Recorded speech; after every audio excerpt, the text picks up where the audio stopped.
niyo ako maglinis ba? I-arrange ko lang to. Yan. Huwag niyo napansinin yung nakita niyo dyan, Wins. Hindi naman siya totally nabaho ba?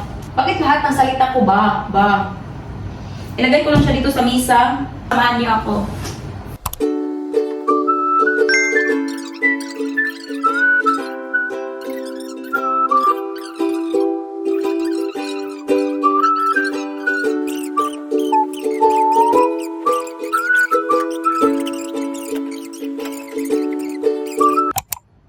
Buksan ko.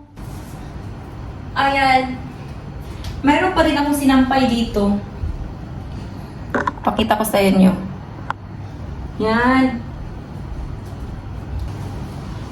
Kasi lahat ng nilabhan ko ay kay nangamoy utot. Kasi hindi siya masyadong nainitan sa nabilad sa init ba. Maganda kasi yung nabilad talaga siya sa init.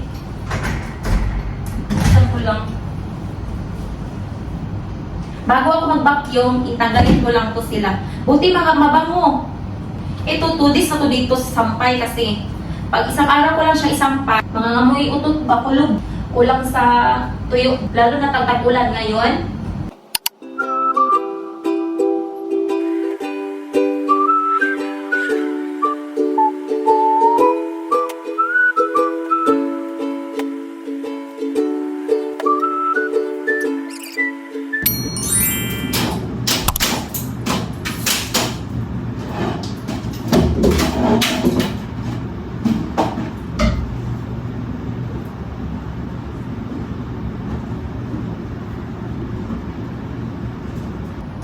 Ilagay ko lang to sa cabinet.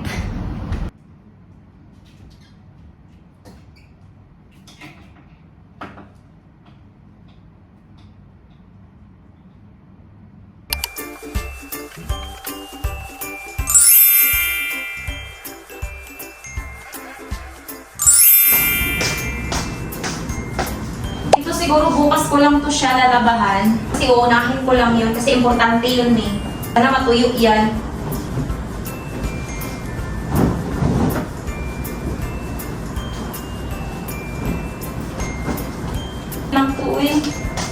Ito, nalabahan ko to. Tapos pagka June, naglaba ako. Ito, kakalaba ko lang ito. Hindi to pwede labahan. Bakaw pa. Ito, bago lang to mga kaha. Nung isang araw ko pa lang to nilagay. Kaya hindi ko to pwede labahan.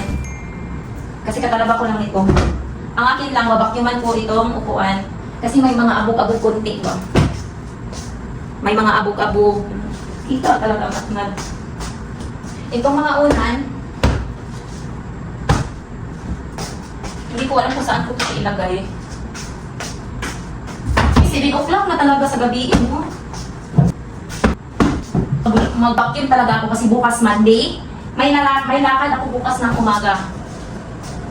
Kaya ngayon maglilinis ako. Lilinisin ko, bahala na maingay yung vacuum mo eh.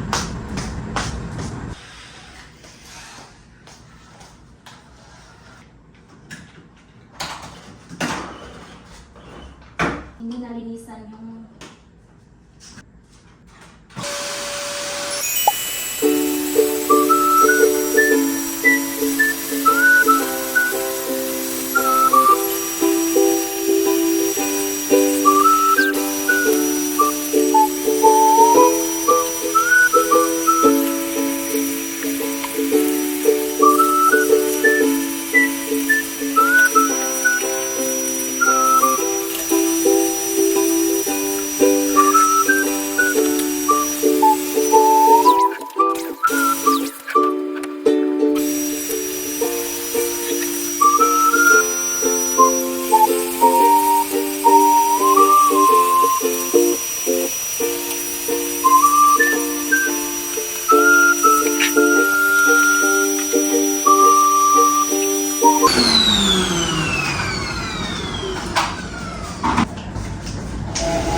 lagi na siyang na-hulbot. Hindi ko alam, kailangan na siguro niyang palitan. Ang ganda dito pag gabi.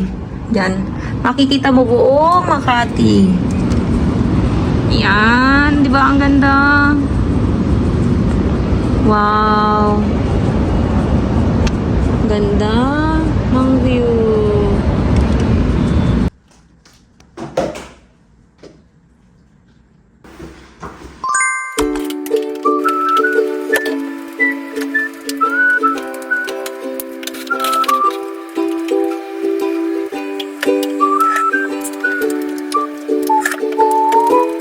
Good morning! So, umaga na talaga, no? Hindi ko natapos yung video kagabi kasi nalobat yung phone ko. So, for today's video, no? Magluto tayo ng isang pitong slice na isda at saka isang hotdog. At kunting tosino. So, samahan niyo ako. Let's go!